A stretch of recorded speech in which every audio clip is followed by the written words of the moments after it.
주연절 둘째 주일 해외 선교 주일 예배에 말씀을 함께 나누도록 하겠습니다. 오늘도 여러분 이번 한 달 동안은 이 말씀 제목으로 같은 주제로 여러분과 계속 말씀을 나누려고 합니다. 먼저 본문은 로마서 8장 16절부터 23절입니다.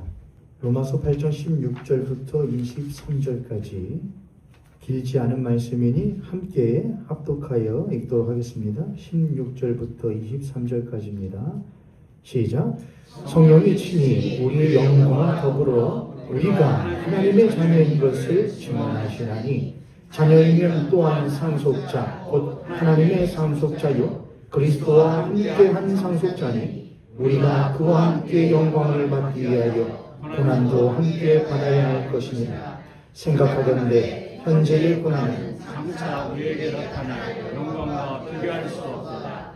피조물이 고대하는 바는 하나님의 아들들이 나타나는 것이니 피조물이 허무하게 굴복하는 것은 자기 뜻이 아니라 오직 불구하게 하시는 이로 말미암음이다. 그 바라는 것은 피조물도 썩어지는 종노릇하면서 해방되어 하나님의 자녀들의 영광의 자유에 이르는 것이다. 피조물이 다 이제까지 함께 탄식하며 함께 고통을 겪고 있는 것을 우리가 아느니라. 그뿐 아니라 또한 우리 곧 성령의 처음 익은 열매를 받은 우리까지도 서로 탄식하여 양자될 것 곧 우리 몸의 속량을 기다리느니라. 아멘. 할렐루야. 오늘 말씀 제목이 만물과 함께 신음하는 교회. 오늘 세 번째 시간으로 여러분과 함께 나누려고 합니다. 아니 무슨 같은 제목으로 또 말씀을 세 번까지 하고 하나. 왜냐하면은 내용이 좀 틀리거든요. 사실은 신년 주일 때 2026년 한 해의 교회의 신앙 표어를 여러분과 공유하기 위해서 첫째 주에 만물과 함께 신음하는 교회를 제목으로 잡고 하루를 그날만 해야겠다 했는데 해 두고 보니까 이거 하나로 하기에는 사실 1년을 끌고 가야 할 신앙 표인데 하루로 하기에는 저도 성이 안 차며 여러분도 아마 아직 머리와 가슴에 다 와닿지 않으셨겠다 라는 생각이 들어서 제가 한 달을 해야겠다 라는 생각을 갖게 되었고 지난주 두 번째 시간을 가졌죠. 그래서 이렇게 되었었습니다. 첫 번째 때 했던 것이 여러분 기억이 나실지 모르겠는데 만물과 함께 신음하는 교회. 그래서 피조 세계 가운데에 특히 자연 세계 가운데에 교회 공동체와 신자가 쉽게 말하면 함부로 자연을 훼손한다든지 또는 자연을 지키고 보호하는 일들에 우리가 게을리하지 말아야 한다라는 방식으로 여러분하고 말씀 나눴습니다. 사실은 그게 큰 결론이었습니다. 큰 결론. 근데 저희들은 지금 한 달을 하려다 보니까는 결론을 다 지어놓고 다시 처음으로 와서 첫 발부터 다시 잡아가고 있는 겁니다. 지난주에 했던 것이 그러면은 만물이 왜 신음하게 되었는가? 지난주에 했던 건 그거였습니다. 첫 번째 했던 것은 만물이 신음하게 되었으니 우리가 해야 할 일은 이것이다. 지난주에 했던 것은 그럼 도대체 왜 만물이 신음하게 되었는가를 어렵게 지난주에 나눴습니다. 오늘 여러분과 함께 나눌 것은 그 연장선상에 있는 것인데 오늘은 만물 가운데에서 만물이 과연 무엇이냐? 만물이 신음한다 그러는데 만물은 무엇을 말하는 것이고 만물은 도대체 왜 신음하고 있고 더 깊이 들어가서 만물이 신음하고 있는데 하나님은 어디서 무엇 하시는가? 네. 하나님 어디서 무엇 하시는가? 만물이 신음하고 있는데 그러면 우리는 만물이 신음하는 것을 과연 멈출 수 있는가? 하나님은 만물의 신음소리를 멈추실 수 있는가? 이거에 대해서 여러분과 함께 생각을 좀 해보려고 합니다. 만물이 왜 신음하게 되었는가에 대해서는 지난주에 했으니까 우리는 너무나 쉽게 말하곤 하는데요. 뭐 때문에 그런다 하지요. 교회에서는 뭐만 하면은 뭐 때문에라고 하거든요. 죄 때문에라는 말 합니다. 왜 세상이 그렇게 됐어요? 죄 때문에. 왜 우리가 타락했어요? 죄 때문에. 죄 때문에. 모든 걸 죄로 돌리는데 사실은 가장 큰 본질적인 문제는 책임 때문이었습니다. 책임 회피였습니다. 처음에 하나님께서는 세상을 창조하시고 그 세상을 누구에게 맡기셨느냐? 첫사람이었던 아담과 하와 곧 사람에게 그것을 맡기셨습니다. 너는 이 땅을 무엇하고 무엇해라? 경작하고 지키고 경작하고 무엇해라? 지켜라. 경작하고 지켜라라고 하나님은 명령하고 관리하게 하셨는데 그 사람이 마땅히 해야 할 책무를 다하지 아니하고 자신이 취할 수 있고 또한 취하고 싶은 것들, 그러니까 마땅히 해야 할 책임을 하지 아니하고 자기가 바라는 바람에 대해서만 몰두하게 되었을 때에 그는 자신의 책임을 회피하고 저버리는 사람이 되었습니다.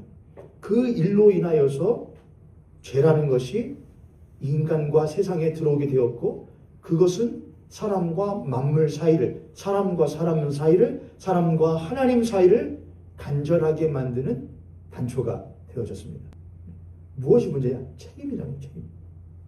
우리가 이런 말을 하면 좀 그렇잖아요. 예를 들어서 제가 나쁜 일을 했습니다. 저를 사랑하는 사람들이 저에게 타치합니다. 너 왜 그랬어?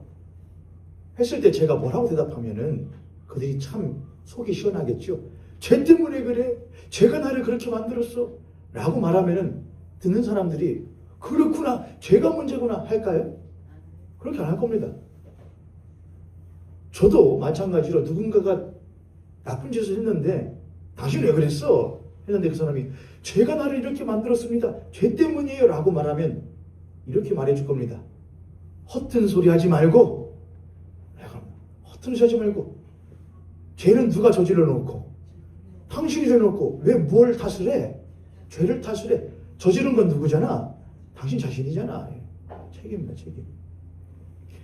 만물이 왜 신음하게 됐는가? 그것은 하나님께서 마땅히 인간에게 맡겨주신 그 책무를 인간이 자신이 원하는 바람을 더욱더 크게 원했을 때에, 추구했을 때에, 책임을 저버리게 되었을 때에 죄라는 것이 이 세상 가운데 못하게 됐다? 들어오게 되었다는 것입니다.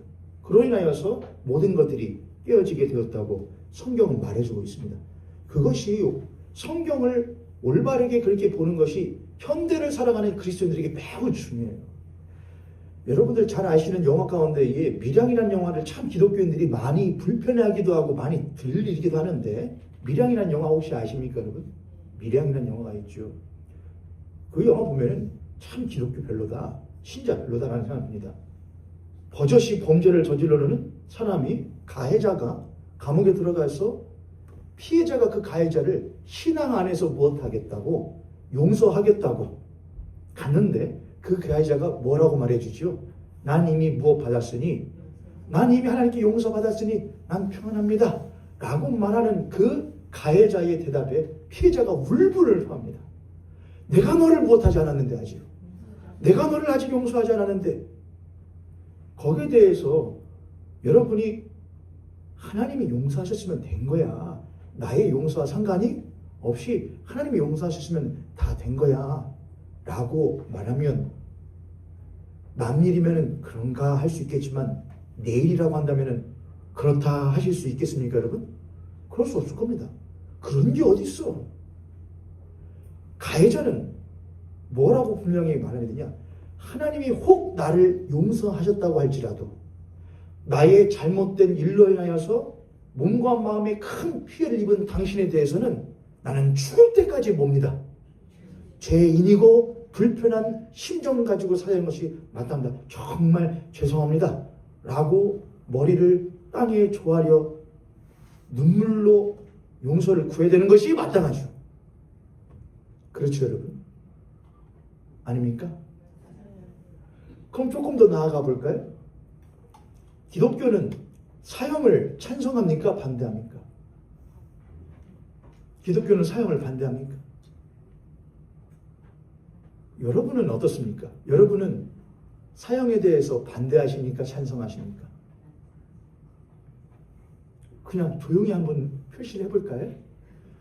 사형, 나는 찬성이다 하면 고개를 이렇게 한번 들어보시죠. 아유, 그러시군요. 아유, 그러다가 뒤통수가 등에 다시 겠습니다. 저도 저건 못해요. 진짜 그런 일들 하는 사람들 있잖아요, 여러분. 그거 어떻게 내비두지? 우리가 흔히 하는 말로 저런 사람은 세금으로 감옥에서 밥 먹여주는 것도 못해. 그런 말을 들을 만한 일을 하는 사람들이 있어요, 없어요, 여러분?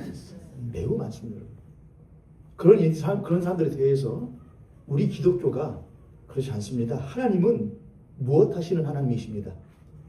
용서하시는 하나님은 죄인들을 그런 말도 하지 않았습니까? 베드로에게 하나님 내가 몇 번이나 용서해 줄까요? 7번 용서해 주면 되겠습니까? 예수님이 뭐라고 하셨다? 아니 70번씩 7번이라도 해라 라고 하셨습니다. 그러니 우리는 사람을 못해서는 안 됩니다. 사람을 판단하고 사람에 대해서 죄를 처벌하기보다는 그를 용서하는 것이 하나님의 뜻입니다 라고 하면서 말을 하는 경우들이 굉장히 많아요. 그런데 그것이 언뜻 보면은 맞는 말이긴 한 것 같은데 그렇다고 해서 꼭 맞는 말은 절대로 아니거든요. 우리는 하나님에 대해서 이렇게들 많이 이야기하는데 하나님은 무슨 하나님이시다? 사랑의 하나님이시다. 용서의 하나님이시다. 근데 동시에 구약 성경은 하나님에 대해서 어떤 하나님이시냐? 하나님은 공의와 정의의 하나님이시다. 구약 성경 보면 하나님 굉장히 어떤 하나님으로 보이거든요. 가차가 없습니다. 죽여라. 돌로 쳐 죽여라. 근데 신약으로 보면은 하나님의 본체이신 예수 그리스도는 한없이 못하시거든요. 너희 중에 이 사람을 돌로 치려거든 못한 자가 먼저 쳐라. 겸자하셔. 도대체 이 간극을 어떻게 할 것이냐. 이것이 항상 교회와 신자의 숙제인데 그 숙제를 명확하게 풀지 못하면 만물과 함께 신음하는 교회의 역할을 담당하기가 쉽지가 않습니다. 늘 한 발짝 뒤로 물러서서 방관하는 그리스도인의 자리에 설 수밖에 없습니다. 우리 옆에 손님 같은 손님 보시고 우리 그렇게 한번 권면하도록 하겠습니다. 당신과 내가 방관하는 그리스도인 되지 않기를 원합니다. 하나님은 방관하시는 하나님이 절대로 아니었습니다. 만물의 신음은 누구로 말미암아 시작되었는데 인간의 책임의 포기와 회피로 인하여서 만물의 신음이 시작되었는데 정작 신음하는 것은 누가 신음하느냐? 하나님의 신음입니다.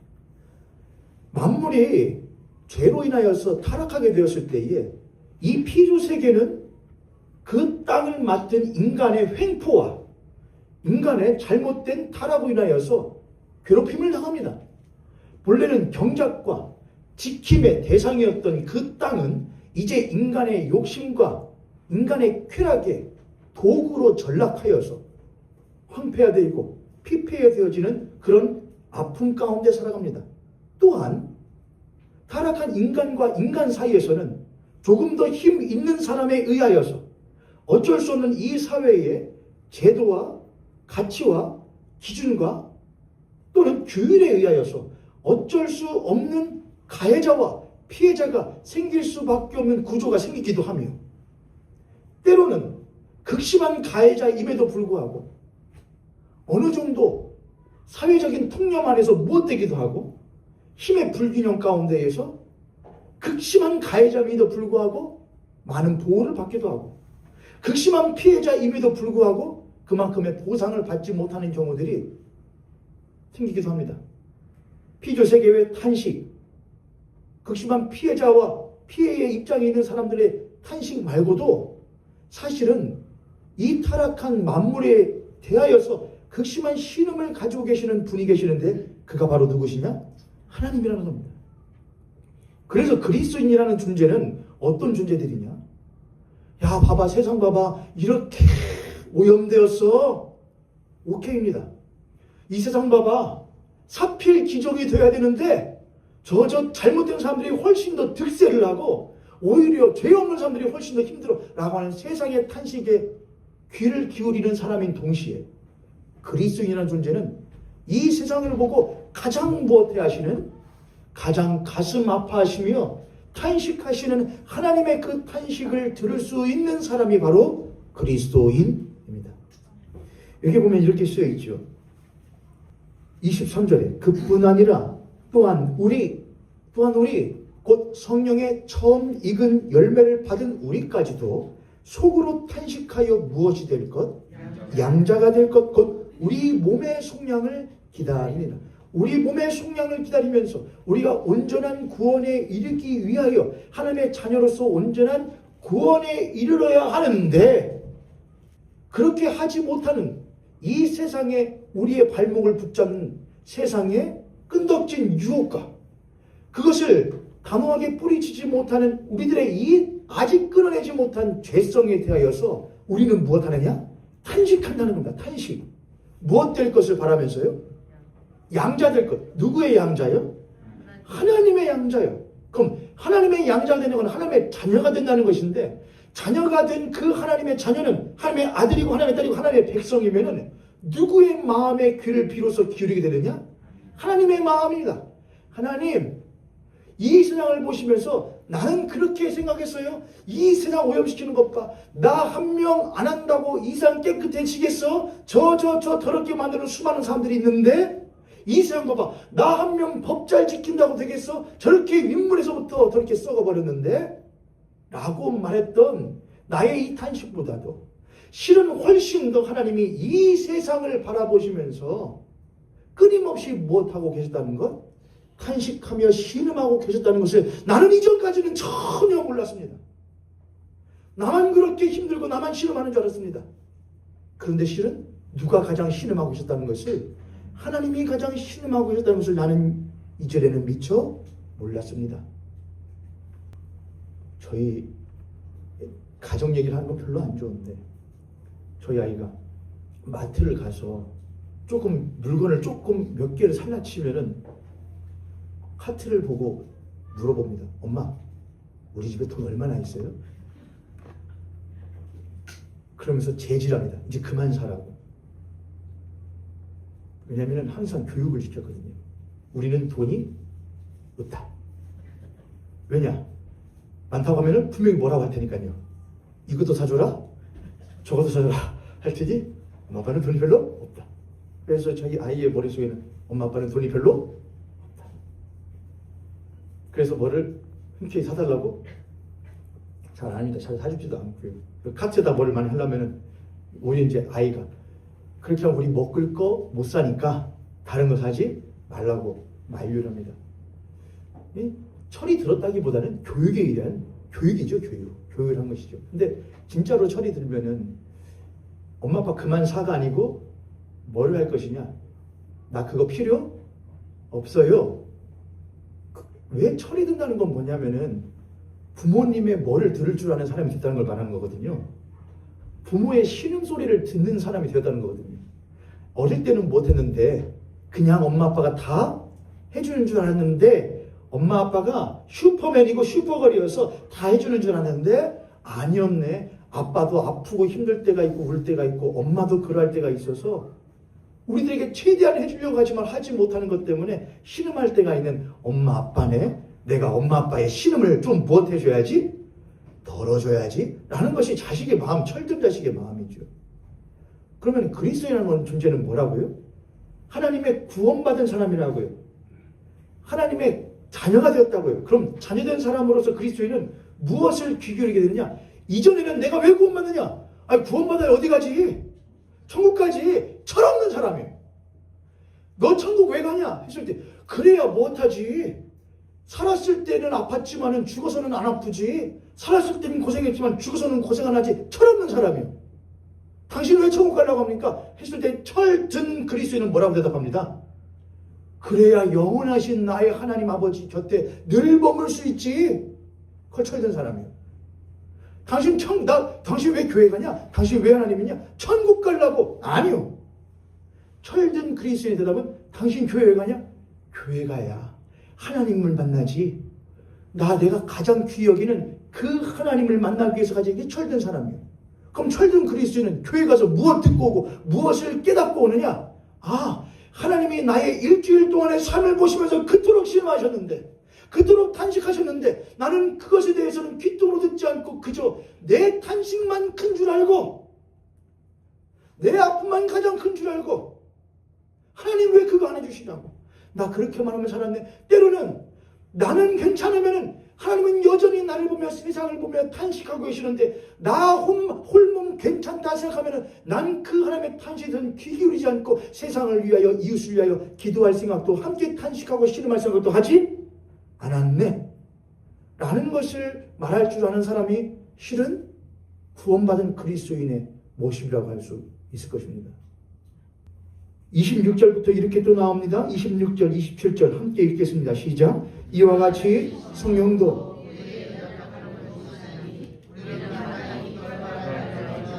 오직 성령이 말할 수 없는 것으로 우리를 위하여 친히 간구하시니라. 마음을 살피시는 이가 성령의 생각을 하시나니 이는 성령이 하나님의 뜻대로 성도를 위하여 간구하심이니라. 아멘. 이와 같이 성령도 우리의 연약함을 도우신다는 것은 우리가 27절에 보면은 성령이 무엇대로 하나님의 뜻대로 성도를 위하여 무엇하신다? 누구의 뜻대로요? 하나님의 뜻이라는 걸 뭘 말하느냐? 기준을 의미하는 겁니다. 하나님의 뜻, 하나님의 시간, 하나님의 기준 안에서 그 성도가 하나님의 기준에 맞추어지도록 성령께서 무엇하신다? 도우신다는 겁니다. 내 뜻과 내 시간과 내 기준이 아니고 하나님의 뜻대로예요. 그래서 26절에 이와 같이 성령도 그 하나님의 뜻대로 살아야 함에도 불구하고 살아가지 못하는 성도의 연약함을 하나님이 아시고 성령께서 그 성도의 연약함을 무엇하시어서 도우시어서 사랑하는 자녀야. 하나님의 사람아, 하나님의 그 영원하시고 거룩하신 뜻대로 살아갈 수 있도록 연약한 너를 내가 탄식하며 도우니 그 하나님의 뜻에 부합한 사람으로 무엇하라? 살아? 가라고 성령께서 무엇하시다? 도우시나요? 근데 도우시는데 여러분 그렇잖아요. 여러분 영판 안 돼요. 영 잘 안 돼요. 그러면 절로 뭐가 나오죠 여러분? 일을 해야 되는데 영 힘들어요. 무거운 걸 쓰는데 영 안 들어져요. 그럼 절로 뭐가 나오죠? 탄식이 나는데 무슨 탄식이 나오죠? 말로 해보세요. 뭔 말이 나와요? 그렇게만 나오시지 않잖아요 여러분. 그냥 아휴, 이렇게만 나오신다고요? 그러실 리가 없어요. 어떻게 나오죠? 우선은 턱이 죽겠네. 죽겠네. 이렇게 절로 나옵니다 여러분. 저 사람 보면서 아유 죽기 힘들어. 아유 죽겠네. 죽었으면 좋겠네. 부서졌으면 좋겠네. 어쩌면 좋겠네. 아닙니다. 그럼요. 제가 그랬죠 여러분. 하나님의 신음소리와 탄식에 귀를 기울일 수 있게 된다고요. 그러면은 우리의 연약함, 하나님의 뜻대로 살아가지 못하는 우리의 연약함을 보시면서 하나님이 무엇하시는가?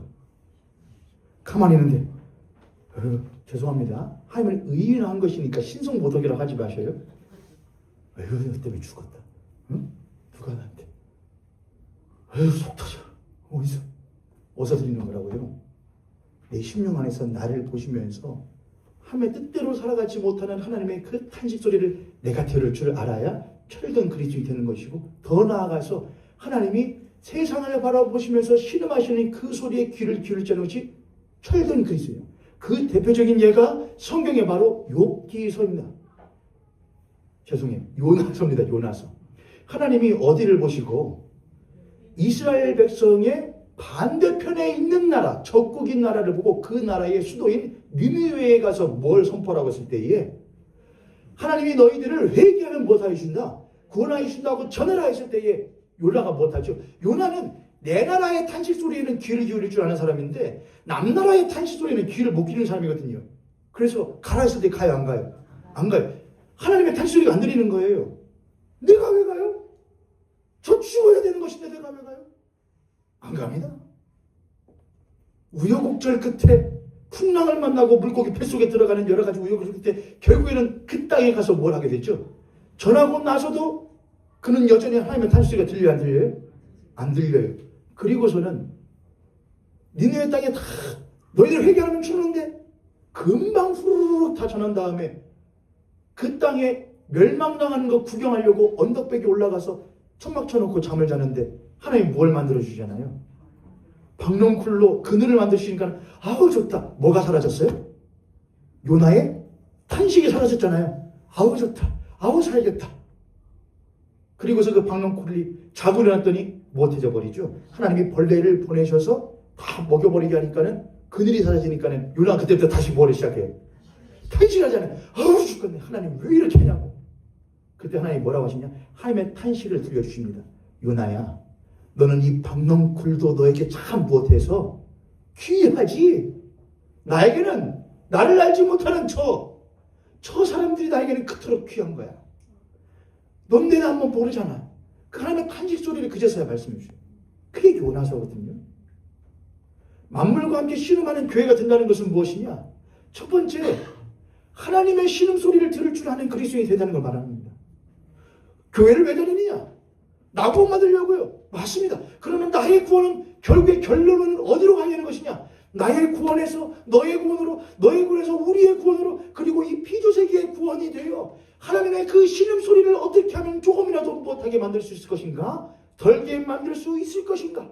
하나님, 비록 부족한 나의 단 한 번뿐인 짧은 삶이지만 내가 누군가의 신음소리를, 내가 피조세계의 탄식소리를, 그리고 거룩하신 하나님의 탄식소리를 줄여줄 수 있는 존재로서 삶을 살아갈 수 있다고 한다면 참으로 복된 삶이겠습니다라고 고백할 줄 아는 것이 신자의 신앙입니다. 할렐루야. 아멘. 그러므로 하나님은 이 세상에 대해서 이 세상을 올바르게 하시고 고치시고 회복시키는 그 모든 일들에 있어서 탄식하시며 하나님의 그 일을 한 번도 멈추신 적이 없으십니다. 그리고 그 일에 이제는 당신의 자녀들을 불러주셔서 우리를 택하시고 불러서 그 하나님의 거룩하신 세상을 올바르게 회복시켜 가는 일에 우리를 동참시켜 주십니다. 그걸 보고 우리가 뭐냐? 부름받은 자로서 교회, 에클레시아, 교회라고 합니다. 그리고 우리는 모현 교회, 바로 그 일에 부름받은 교회, 만물과 함께 신음하며 그 신음을 덜어주는 역할을 하는 교회로서 부름받은 줄로 믿습니다. 옆에 있는 손님과 앞에 있는 손님 보시면서 그렇게 한 번 더 축복하며 권면하고 고백합니다. 당신과 나는 그 거룩한 일에 부름받은 사람입니다. 할렐루야. 할렐루야. 다시 이제 말씀으로 다시 돌아가서 하나님은 이 세상을 그럼 그렇게 회복시키기 위해서 무엇 하시는가? 하나님은 두 개가 있어요. 하나님은 어떤 하나님이시다? 사랑의 하나님이시다. 구약 성경에 보면 하나님 무슨 하나님이신데? 정의와 공의의 하나님. 그러므로 하나님의 사랑과 하나님의 정의와 공의는 동떨어져 양립하는 것이 무엇하냐? 가능하다 이겁니다. 하나님 그 일 하신다 이거예요. 지금부터 그걸 여러분하고 천천히 설명해 가도록 하겠습니다. 먼저 구약 성경에는 하나님께서 용서와 사랑을 말씀하시는 그 하나님이 정의와 공의에 대해서 얼마나 분명하고 중요하게 말씀하시는지 제가 몇 구절만 제가 말씀을 드려볼게요. 미가서 6장 8절 사람아 주께서 선한 것이 무엇임을 너에게 보이셨나니 여호와께서 너에게 구하시는 것은 오직 정의를 행하며 인자를 사랑하며 겸손하게 너의 하나님과 함께 행하는 것이다. 하나님께서 너에게 구하는 것 그것은 뭐냐? 오직 뭐하며 정의를 행하며 인자를 사랑하며 겸손히 너의 하나님과 함께 행하는 것이다. 두 번째, 여러분 잘 아시는 말씀이죠. 아모스서 5장 24절에 오직 정의를 물과 같이 하나님의 정의를 하수와 같이 흐르게 하라. 아모스서 5장 24절. 이사야서 1장 16절과 17절에는 너희는 스스로 씻으며 스스로 깨끗하게 하여 나의 목전에서 너희의 악한 행실을 버리고 악행을 그치고 선행을 배우며 여기는 개인에 대한 이야기거든요. 그 다음에 이렇게 해요. 정의를 구하며 학대받는 자를 도와주고 고아를 위하여 신원 변호해주며 대신 고아를 위하여 신원하며 과부를 위하여 무엇하라? 변호하라. 그 당시에 고아와 과부와 나그네는 이스라엘 백성들 가운데서 가장 무엇한 자들이었거든요. 가장 힘이 없는 약자들의 사람들이었거든요. 하나님이 그들에 대해서 무엇하라? 그들을 도우라, 변호하라, 신원하라 말씀하셨던 것이죠. 그런데 그런 일들이 이스라엘 백성들임에도 불구하고 잘 일어나지 않았다? 안 일어났다는 거예요. 그래서 하나님이 오직 그 하나님의 정의를 물과 같이 정의를 하수와 같이 흘려 그런 일들이 일어나게 하라 명령하셨다는 겁니다. 이사야서 58장 6절과 7절. 내가 기뻐하는 금식은 우리가 하나님이 기뻐하는 금식은 쫄쫄 굶는 것이 아니고 그것과 동시에 왜 하느냐? 하나님이 기뻐하는 금식은 흉악의 결박을 풀어주며 멍에의 줄을 끌어주어 압제당하는 자를 자유하게 하며 너희의 양식을 굶주린 자와 나누며 유리하는 빈민을 너희들의 집에 드리는 것이다. 이게 하나님 기뻐하시는 금식이 됐단 말입니다. 누가복음 4장 18절 19절. 이거는 예수 그리스도께서 자신의 공생애를 시작하실 때에 공적으로 선언하셨던 선포의 말씀이죠. 주의 성령이 나에게 임하셨으니 이는 가난한 자에게 복음을 전파하며 나의 기름을 부으시고 포로된 자에게 자유를, 눈먼 자에게 다시 보게 함을 전하며 눌린 자를 자유롭게 하고 주의 은혜의 해를 전파하게 하려 함이라. 이런 말씀들이 구약성에 수두룩해요. 문제는 무엇이냐? 신약을 살아가는 지금의 현대의 그리스도인들이 이런 하나님의 말씀을 무엇으로 해석하려고 하는 것이냐? 영적인 것으로 해석하려는 우를 범한다는 거예요. 영적인 것으로. 이런 것이죠. 그게 뭐냐면은 고와 가부를 도우라는 것은 영적인 의미로 우리 주변 가운데에 우리의 영혼이 하나님을 잃어버리면 고하잖아. 그런 사람들을 무엇하고 돕고 그럴 수도 있지요. 그러나 동시에 그건 영적인 것인 동시에 무엇한 것이냐? 매우 이 사회의 사회적인 것, 사회적인 것이에요. 사회적인 것. 우리의 공동체적인 말씀이란 말이에요. 현실적인 거다 이거예요.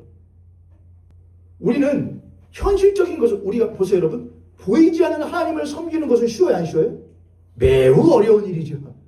어떻게 보이는 사람이 보이지 않는 하나님을 섬겨요? 구원받는 건 매우 어려운 일이에요. 그런데 우선 구원받고 나면은 보이지 않는 하나님을 섬기며 살아가는 것 그거 매우 쉬워요. 그러나 이런 건 매우 어려워요. 보이는 한 사람을 못하는 것, 구제하고 돕고 섬기고 내 집에 드리는 것은 매우 어려워요. 그래서 불편한 그 일을 매우 쉽게 처리하는 하나의 방법이 뭐냐? 모든 정의와 공의에 대한 것을 영적으로 해석해버리는 겁니다. 그러면 내가 굳이 내 손 더럽히고 내 발 더럽히고 내 몸 힘들게 할 필요가 없어지거든요. 그냥 영적으로 해석합니다. 그러나 성경은 그렇게 하지 않는 겁니다. 그래서 신앙이라는 건 뭐냐? 신앙은 매우 영적인 것과 동시에 매우 현실적인 거예요. 그리스도인이 예수 그리스도를 믿었다는 것은 무엇이냐? 매우 우리의 심령이 변화되어 하나님의 자녀가 된 것인 것과 동시에 변화된 나의 현실이 무엇하여지는 것이냐? 바뀌어지는 것이 바로 신앙이에요. 여러분 믿으십니까 여러분? 그래서 로마서의 이신칭의 오직 믿음으로 말미암아 뭘 받는다? 구원을 받는다는 것과 야고보서에 있는 행함이 없는 믿음은 무엇한 것이다? 죽으면은 서로 대립하는 것이 아니라 서로 무엇하는 것이냐? 양립하는 거예요. 신앙은 무엇이냐? 오직 믿음으로 구원받는 것과 동시에 행함이 없는 믿음은 죽은 것이다. 이 두 개가 함께 가는 거예요. 그런데 무엇이 저버려졌을 때에 행함이 없는 믿음은 죽은 것이다가 쳐버리고 오직 믿음으로 구원받는 것이다만 교회에 남을 때에 신자 가운데 남을 때에 이 교회는 세상과 현실로부터 뭘 받느냐? 지탄을 받습니다. 마땅히 행해야 할 책임을 방기한 그리스도인이라는 지탄을 받는 겁니다. 믿는다면서 믿는 사람들이 더 안 해. 믿는 사람들이 오히려 돌맞고 찜뱉음 당할 각오를 하고 오히려 사회의 정의와 공의를 위하여 힘써야 함에도 불구하고 혹시나 그렇게 했다가 못하게 될까? 혹시 색깔 칠해질까봐? 혹시 나에게 뭔가 덮여질까봐? 불편한 일이 생길까봐 하지 않는 것. 그것은 그리스도인이 만물과 함께 신임하는 교회로서의 책임을 져버리는 일이라는 것이죠. 교회라는 공동체는 단지 구원받은 사람들의 모임인 것뿐만이 아니라 교회는 하나님의 그 살아있는 시퍼런 정의가 이미 우리들의 삶 가운데에 실현되어지고 구현되어지도록 만드는 것이 바로 교회입니다. 우리는 구원받았다. 여기서 끝나는 것이다. 우리는 구원받았으므로 이제 그 하나님의 살아있는 정의와 공의가 어떻게 우리의 개인의 삶 가운데에서 행하여지는지, 어떻게 교회를 통하여서 우리가 사회의 신자인 동시에 한 시민으로서 어떻게 행하여지는지를 보여주는 것, 그것이 교회다입니다. 다시 한번 여러분 18절로 가셔서 로마서 8장 18절 21절까지 함께 읽도록 하겠습니다. 로마서 8장 18절부터 21절 함께 읽습니다. 시작. 생각하건대 현재의 고난은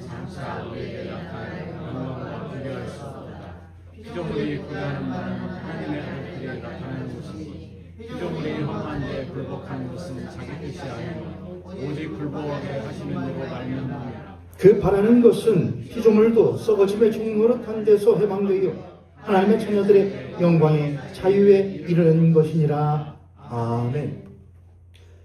하나님의 영광의 자유에 이르게 하기 위해서는 자유가 뭐예요, 여러분? 뭐가 있으니까 자유도 필요한 거잖아요.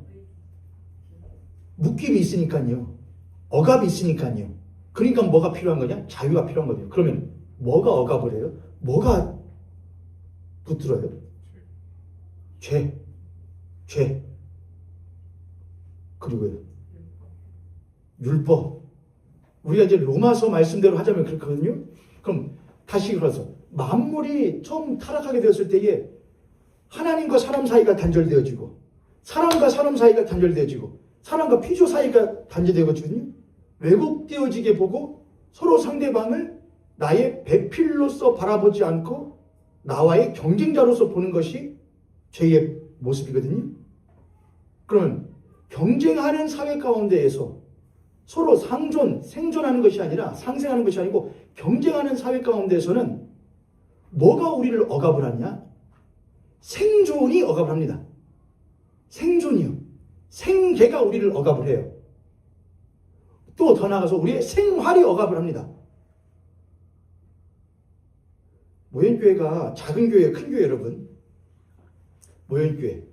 모현교회는 작은 교회인가 큰 교회입니까? 주간이요. 이럴 때는 중립을 하는 겁니다, 여러분. 모현교회는 작은 교회냐 큰 교회냐? 모현교회는 사실 작은 교회죠, 여러분. 규모로 볼 땐 작은 교회죠. 이번에 사무총회를 저희들 했을 때에 모현교회는 빛으로 빚지고 지어진 개척교회에서 시작해서 이후에 간신히 빛을 갚은 교회에서 그래서 조금 여기서 돌봐서 이제는 사무총회 했을 때 저희 모현교회가 이 작은 모현교회가 1년을 돌아봤더니 1년 동안 우리가 함께 하나님을 섬기고 교회를 섬기고 세상을 섬기기 위해서 모았던 돈이 1억을 넘겼잖아요. 1억이. 그럼 작은 교회, 큰 교회 여러분. 제 기준에서는 어마어마한 교회입니다. 우와. 그러면서 사무총회를 끝내고 저희 교회가 두 가지를 해야겠다. 교회의 재정이 조금이라도 들었으면 먼저 해야 될 건 뭐다? 첫 번째는 선교다. 오늘이 무슨 주일이거든요? 해외 선교주일입니다. 해외 선교주일. 사실은 사무총회 하면서 담임 목사인 제가 저희들이 해외 선교지 지금 이집트와 아르헨티나 두 곳을 하고 있는데 한 군데를 더 하겠습니다. 모임교회가. 그리고 교회와 기독교가 아닌 한국 사회 가운데의 한 단체를 또 교회가 선교하겠습니다. 그거는 조희기 장로님께서 선택해 주시고 제가 이렇게 했지요. 그래서 오늘 그 한 군데를 여러분에게 말씀드릴 거거든요. 제가 몇 군데를 두고 생각하다가 우루과이를 해야겠다 했습니다. 사실은 대륙별로 할까를 생각했어요. 이집트, 또 아르헨티나 이렇게 있으니까 사실은 이제 카자흐스탄을 할까 해가지고요. 카자흐스탄 했는데 우루과이를 해야겠다. 여러분은 우리 저희 교회에 한 번 오셨던 정동성 선교사님 그 가정을 이제 후원해야겠다. 제 목표는 그래요, 여러분. 교회에 선교지가 하나씩 쌓였으면 좋겠다. 하나씩. 그래서 저희 교회를 한 번씩은 거치셨던 선교사님들이 저희 교회가 기도로만 후원하는 것이 아니고 물질로도 후원할 수 있는 교회 됐으면 좋겠다. 그래서 우루과이 어디 있는 줄 아죠, 여러분? 여러분 우루과이면 뭐밖에 기억 안 나시죠? 축구. 저는 우루과이라는 것밖에 생각이 안 나는데. 우루과이가 아르헨티나 곁에 있거든요. 멀지 않아요. 그래서 두 선교사님들은 사실 종종 그 브라질과 거기를 뭐라고 하죠? 남미 쪽에서 한 번씩 말 때 모이신대요. 그래서 정동성 선교사님 가정을 섬겨야겠다 합니다. 저희 교회가 이제 그렇게 작은 교회냐 큰 교회냐? 저희 교회는 어마어마하게 못한 교회냐? 작지만 못한 교회다. 큰 교회다 생각을 해야죠. 그런데 제가 왜 이 말씀을 드리냐면은 우리가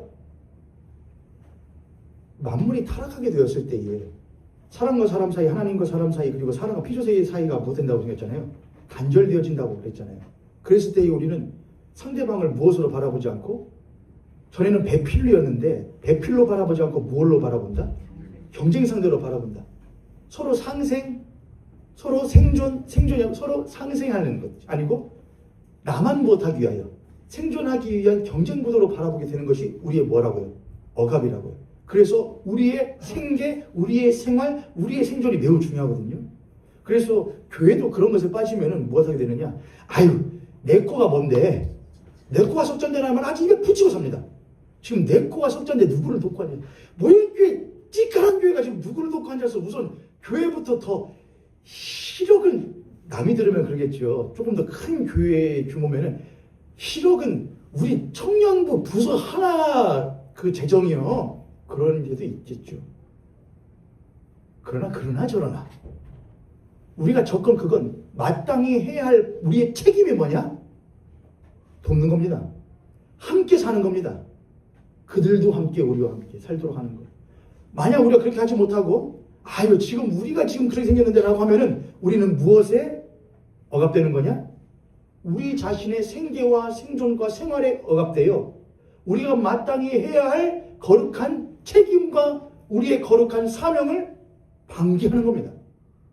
그럼 하나님께서 우리 교회를 보셨을 때에 잘했어. 그렇지. 내가 생각해도 그래. 네 코가 석자인데 지금 모형교회 코가 석자인데 어디를 도와라고 하실까요? 아니면 일곱 교회에 하셨던 어마어마한 책망 같은 그 책망을 교회에 하실까요? 전 두 번째라고 분명히 생각합니다. 두 번째. 세상은 끊임없이 생존과 경쟁을 위해서 다름박질하고 각자의 생계와 생존을 우선시하는 각자 도생의 사회로 점점 더 접어들고, 그거는 교회도 마찬가지고 예수 그리스도를 믿는다고 말하는 신자들도 똑같이 살아갑니다. 남을 돌아볼 여유가 점점 사라지고 나의 탄식 소리만 내 귀에 쟁쟁하게 들리는 생활이 우리의 삶 가운데에 늘 있습니다. 나의 탄식이 가장 크게 들려지는 사회를 사는 그 가운데에서 하나님이 하나의 빛을 던지셨는데, 탄식하시던 그 하나님, 오래도록 탄식하시던 하나님이 그 만물이 신음한 가운데에 하나의 빛을 던지셨는데, 그게 바로 뭐였느냐? 그게 바로 십자가였습니다. 십자가였습니다. 예수 그리스도의 십자가였습니다. 그토록 신음하시던 하나님이 만물 가운데에 하나의 빛을 던지신 것이 무엇이다? 십자가예요. 아이러니하죠. 이렇게 하면 되잖아요. 가해자들이 있으면 하나님 뭘 하시면 되잖아요. 가해자를 싸그리 잡아서, 피해자 있으면 피해자를 싸그리 모아서 뭘 해주고요? 보상해 주시고. 그러면 끝나는 거잖아요. 그래요, 안 그래요, 여러분? 그렇잖아요. 여러분 그런 지도자 원하지 않으셔요? 가해자들이 있어 싸그리 잡아. 다 못해. 불구덩이에 던져놔. 피해자를 싸그리 모아. 다 보상해줘. 그렇게 하면 속 시원할 텐데, 그토록 만물들 보시면서 신음하셨던 하나님이 그렇게 해주면 속 시원할 것 같은데, 그토록 신음하셨던 하나님의 신음에 대한 대답이 뭐라고요, 여러분? 십자가라고요. 도대체 십자가가 뭘 했길래요? 십자가가 우리의 신음에 있어서 우리의 개인의 신음뿐 아니라 우리의 사회와 우리 세상의 신음에 무슨 도움이 됐길래요, 이 십자가가요? 도움이 돼요, 안 돼요? 여러분 진짜 도움이 돼요? 십자가 여러분의 탄식과 이 만물의 신음을 줄여주는데 도움이 돼요, 십자가가요? 이에 대해서는 다음 주에 나누도록 하겠습니다. 왜 예수 그리스도는, 왜 하나님은 이 십자가를 만물의 신음에 대한 대안으로 우리들에게 허락하여 주셨는가? 오늘 했던 내용들 여러분, 그러니까 여러분 괜찮으시면은 첫째 주, 둘째 주, 오늘 셋째 주까지 괜찮으면 한 번씩만 들어보세요. 그리고 다음 주에 그에 대한 대답으로서의 십자가를 여러분과 함께 나누도록 하겠습니다.